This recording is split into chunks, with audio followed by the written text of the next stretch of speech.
Bonjour, merci d'être venu à cette conférence midi de l'Oregon. On a comme conférencière Mélissa Blais, donc je vais l'introduire. Professeure au département des sciences sociales de l'Université du Québec en Outaouais, Mélissa Blais mène des recherches sur l'antiféminisme, les effets de la peur sur l'engagement des féministes, les conflits émotionnels des chercheurs et sur le harcèlement de rue, en partenariat avec le Centre d'éducation et d'action des femmes. Elle est également l'autrice du livre « Jaillit les féministes » le 6 décembre 1989 et ses suites, éco-directrice des ouvrages collectifs « Le mouvement masculiniste au Québec », l'antiféministe démasqué et retour sur un attentat antiféministe, École Polytechnique 6 décembre 1989, paru aux éditions du Remis Ménage. Merci Mélissa d'être là, je te cède le panel. À mon tour de vous remercier de votre présence, mais aussi de remercier Nerita pour l'organisation de cette conférence. Donc, conférence sur la peur, et puis je trouve quand même assez intéressant de parler de la peur, de discuter de la peur dans le contexte actuel, où c'est une émotion qui est régulièrement mentionnée dans les médias actuellement, le mois dernier.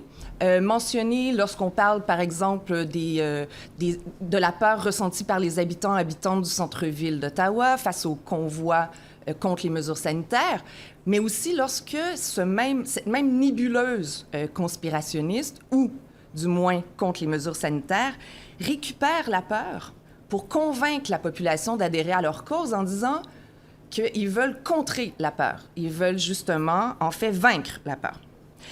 C'est donc dans ce contexte où on parle beaucoup de la peur en ce moment que je vous propose de détourner le regard vers les mouvements féministes québécois, mouvements féministes aussi de la Suisse romande, puisqu'il s'agit de mes deux terrains d'enquête là, au sein desquels j'ai investigué les effets de la peur entre 2018 et 2019. Bon, sachez que ma présentation est tirée également d'un article publié dans la revue Liens social et politique, que vous pouvez aussi télécharger si vous voulez en savoir davantage. Donc, à l'origine de ce projet, j'ai aussi mené une enquête qui est à l'origine de ce projet, une précédente enquête sur les effets de l'antiféminisme sur le mouvement féministe québécois, et plus particulièrement sur les secteurs du mouvement féministe qui militent contre les violences faites aux femmes. Et durant mon enquête auprès du mouvement féministe québécois, j'ai pu noter que la peur est un des effets les plus nommés par les féministes à ce moment. Mais non seulement la peur ne les empêchait pas d'agir, en fait, de poursuivre leur activité, mais pour l'une d'elles, la peur l'a même amenée à se mobiliser davantage. Et c'est en s'appuyant sur ces propos que j'en suis venue à formuler une première hypothèse voulant que la peur provoque des effets contrastés sur l'engagement des féministes, mais aussi sur leur répertoire tactique. Et parfois même, j'ai pu noter que la peur les incitait à se mobiliser. Ma recherche m'a aussi permis de combler certaines lacunes dans la littérature scientifique, des angles morts de la littérature notamment qui discute de la peur comme d'une émotion négative. Je ne sais toujours pas ce que c'est qu'une émotion négative, en fait, bien que la peur soit une émotion désagréable. Souvent, lorsqu'on parle de la peur, on en parle comme une émotion qui provoque des envies d'esquive, notamment en psychologie, de la démobilisation comme effet également de la peur en sociologie, des mouvements sociaux et du militantisme. Donc, je me suis appuyée sur une trentaine d'entrevues menées auprès des féministes québécoises sur tout le territoire québécois, mais également en Suisse romande, où je me suis concentrée davantage sur Genève. Et au Québec, l'enquête se concentre sur des intervenantes des centres de femmes du Québec, qui ont principalement pour mandat d'offrir donc du soutien aux femmes en difficulté et de lutter contre la pauvreté, les violences contre les femmes, mais aussi les violences médicales. En Suisse, les répondantes, comme au Québec, sont également engagées dans leurs syndicats, en politique, mais le milieu associatif suisse est plus restreint, disons à Genève, si on compare à Montréal ou même à Québec. Et le mandat des organisations suisses se concentre principalement sur la formation, l'éducation populaire, parfois même par l'entremise de podcasts pour informer, aussi éduquer. Et le mouvement féministe suisse n'adopte pas nécessairement, dans tous les cas, une posture militante.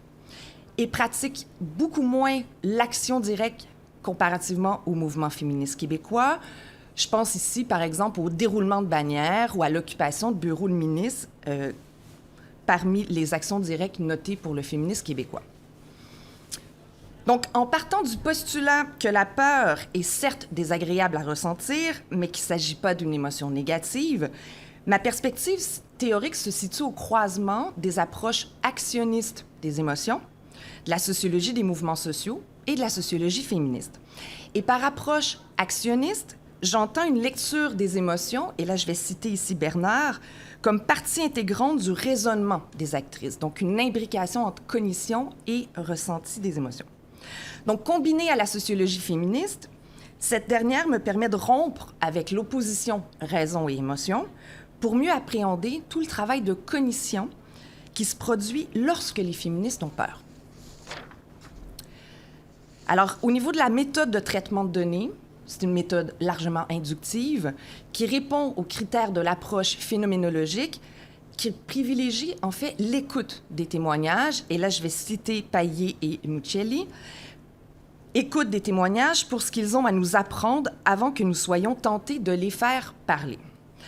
J'emprunte donc à l'approche phénoménologique une invitation à reprendre à l'identique les mots utilisés par les participantes, les mots qu'elles utilisent pour exprimer ce qu'elles ressentent, à l'inverse donc d'une démarche qui serait tentée de classifier leurs émotions dans des typologies préétablies, tantôt de différencier ce qui relèverait de l'anxiété, de la peur ou du stress, tantôt de l'affect ou de l'émotion, toujours selon les typologies prédéfinies.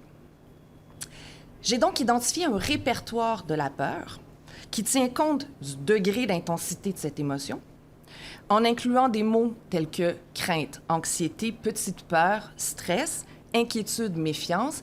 Et là, je vous renvoie à l'article pour en savoir davantage sur ce répertoire, puisque je vais utiliser le plus souvent le mot peur, en fait, comme terme générique pour rendre compte de leurs émotions.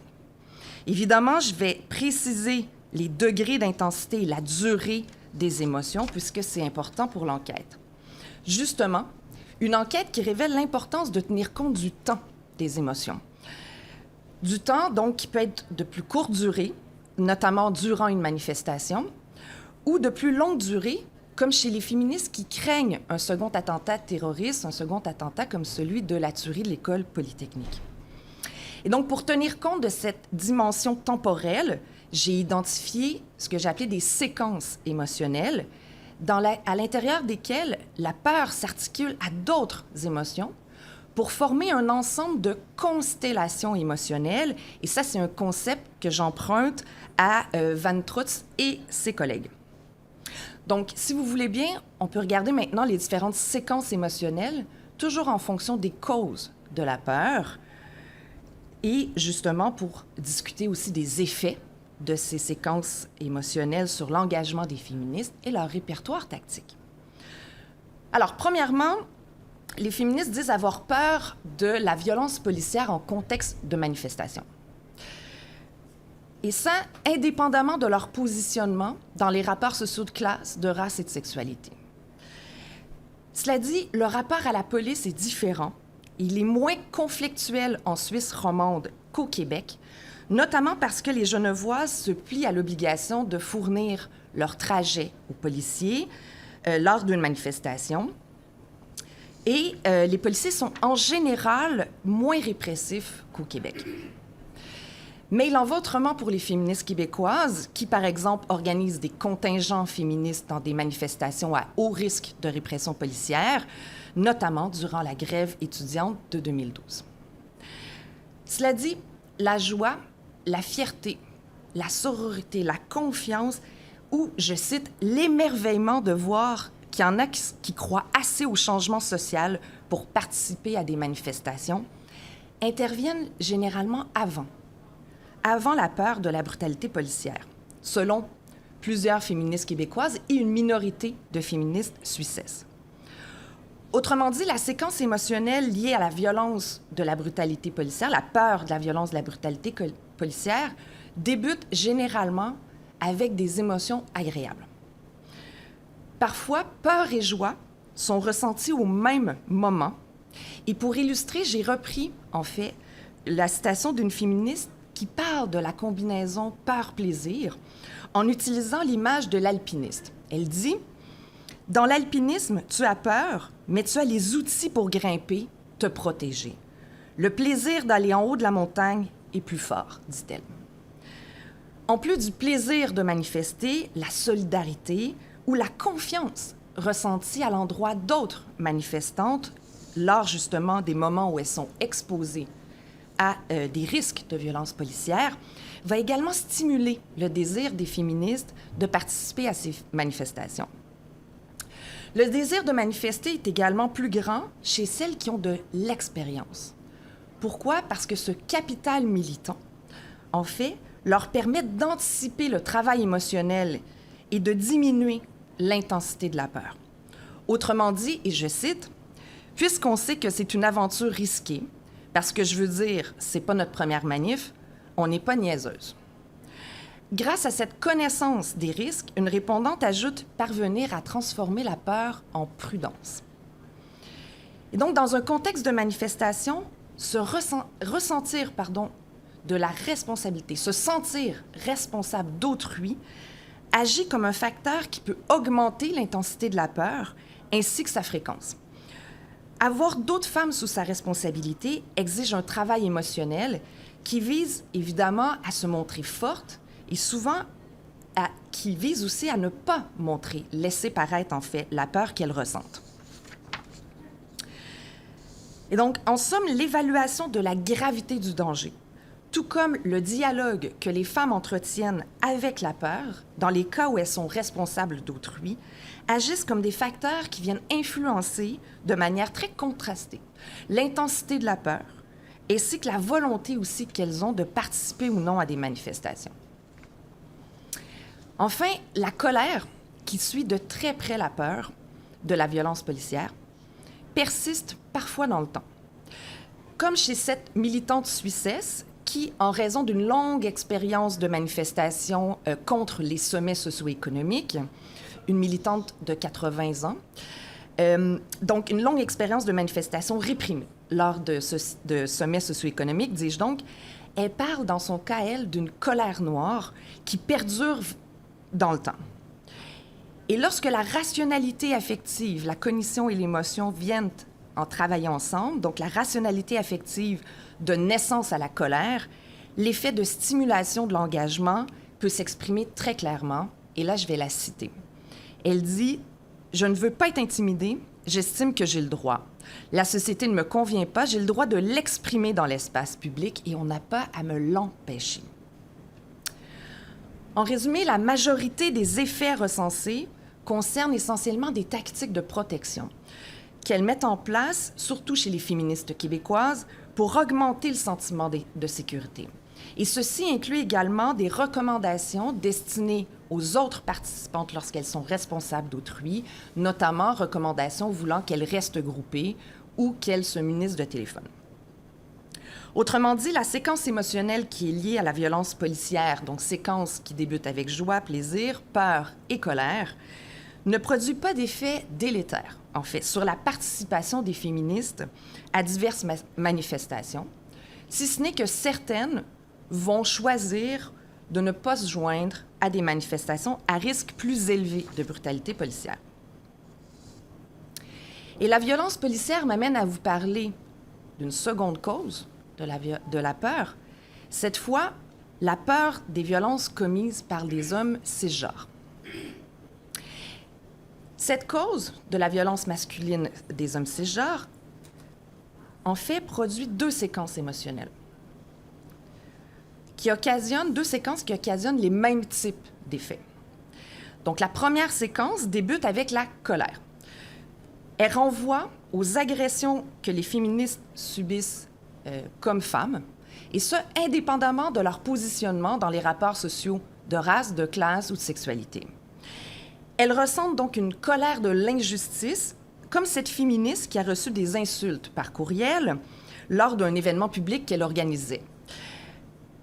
Et même s'il est souvent, dans mon cas, souvent impossible de dissocier la peur et la colère, elles interviennent dans les mêmes moments, elles sont parfois ressenties dans des moments distincts. Selon une participante, je la cite, « C'est la rage en premier. En premier, je me disais, c'est le genre de personne harcelante, macho, et là, je me suis sentie attaquée. Peu de temps après, elle se dit que le cyberharceleur connaît son prénom.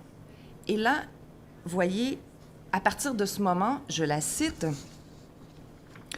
elle dit « On pourrait décliner la peur en deux faces, comme une peur liée avec ma vie personnelle, le fait qu'on puisse me retracer, voir où est mon bureau, et une autre peur pour l'événement lui-même. Pendant des semaines, il pourrait y avoir des groupes masculinistes qui s'organisent, qui viennent boycotter, nous intimider. Et j'ai eu peur pour moi, j'ai eu peur pour les autres personnes participantes. » Alors, cette séquence émotionnelle les amène à développer des dispositifs de sécurité pour leurs activités féministes. Alors, outre l'hypervigilance, elles s'organisent pour jamais rester seules au travail le soir, donc elles quittent toujours à deux ou à plusieurs. Elles n'oublient jamais de vérifier les sorties de secours lors d'événements féministes et parfois de s'assurer de leur anonymat sur les médias sociaux ou de faire appel à des services de sécurité. Et en général, la peur de l'agression commise par des hommes ne provoque pas d'effet de désengagement militant. Bien au contraire. En fait, la colère qui accompagne la peur la peur, ne fait pas, et là je cite encore, confirmer qu'il faut que je continue à m'engager. C'est pertinent d'unir nos forces, d'aller contre tout cela. Cette rage-là, c'est un moteur de résistance. Maintenant, lorsque la séquence débute avec la peur, il convient de rappeler que la peur durable d'un attentat antiféministe est à l'origine justement d'une peur durable chez les féministes québécoises, et ça en raison des deux attentats commis à Montréal et à Québec. Selon l'historique de violence connu par les féministes interrogées, l'anticipation d'un attentat antiféministe peut avoir des effets délétères beaucoup plus importants que, par exemple, des militantes en contexte de manifestation qui n'auraient jamais fait les frais de violences policières. Une Québécoise indique à ce propos que la tuerie de l'école polytechnique peut même, je la cite, coloniser l'imaginaire. Alors, dans cette séquence, la colère suit de près la peur. Donc, elle débute avec la peur et s'ensuit la colère, comme dans le cas de cette féministe qui raconte que lorsqu'elle lit tous les commentaires haineux sur les médias sociaux, je la cite, « Je trouve vraiment que c'est épeurant parce que c'est violent. Et peu importe, après, je vais me sentir en colère en plus de la peur. » Et donc, selon cette féministe genevoise, je la cite aussi, « Des injustices que peuvent générer la peur, moi, je pense que c'est plutôt un moteur qu'autre chose. C'est comme un trac. Il y a un petit moment, comme ça, et après, vous vous lancez. » Donc, à l'instar de la colère-peur, la constellation peur-colère produit des effets de protection, notamment lorsque les féministes mettent en place des dispositifs de sécurité. Et en fait, je vais terminer avec la troisième séquence émotionnelle, cette fois qui est liée à la peur de l'exclusion.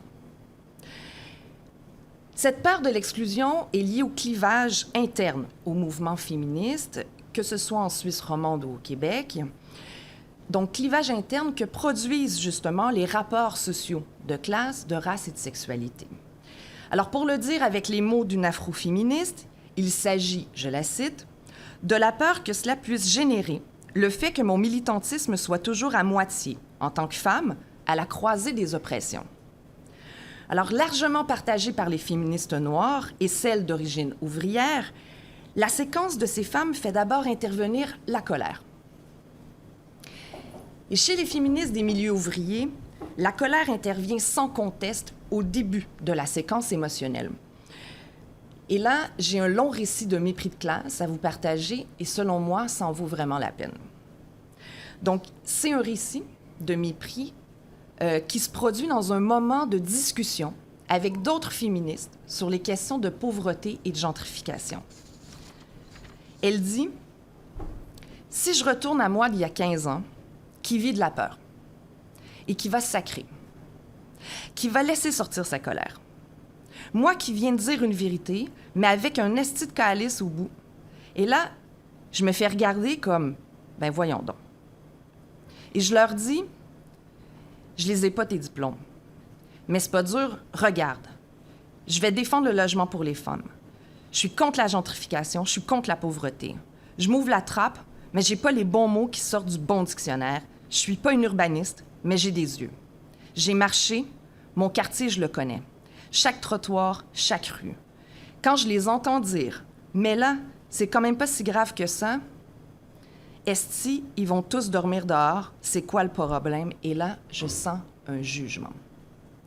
Autrement dit, la peur du jugement, voire de l'exclusion de cette féministe des milieux féministes majoritaires, s'imbrique à une colère de la négation, en fait, de leurs paroles, en raison du préjugé de classe voulant qu'elles ne s'expriment pas avec les bons mots.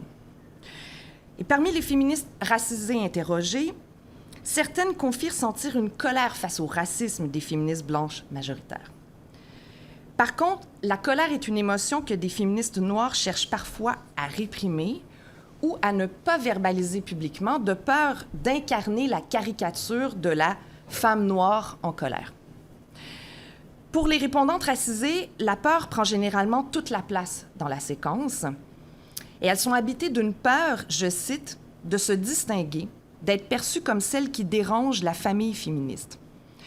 D'autant plus que, poursuit-elle, les femmes blanches nous font et peuvent nous défaire à n'importe quel moment.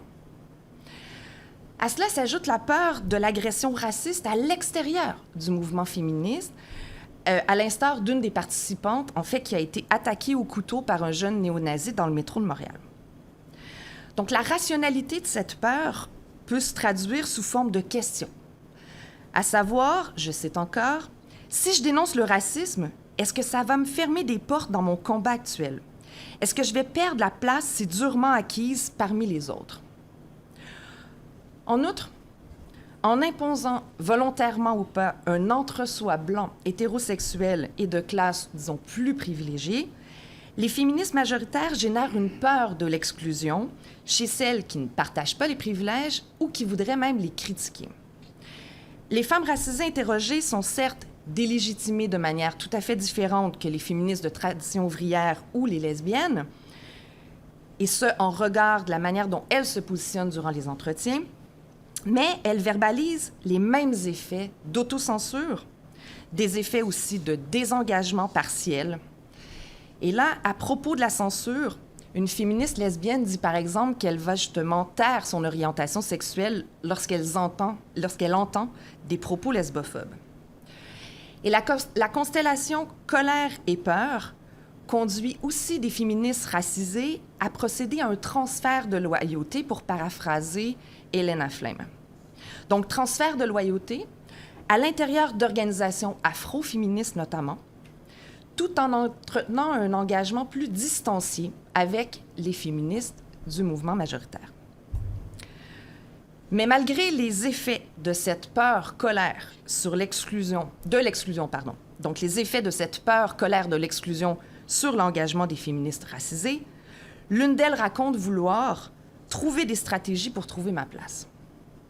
Et là, cette citation confirme que les effets de cette séquence émotionnelle n'ont pas gain de cause sur la détermination des féministes minorisées à combattre les comportements racistes, lesbophobes ou classistes dans les milieux féministes majoritaires.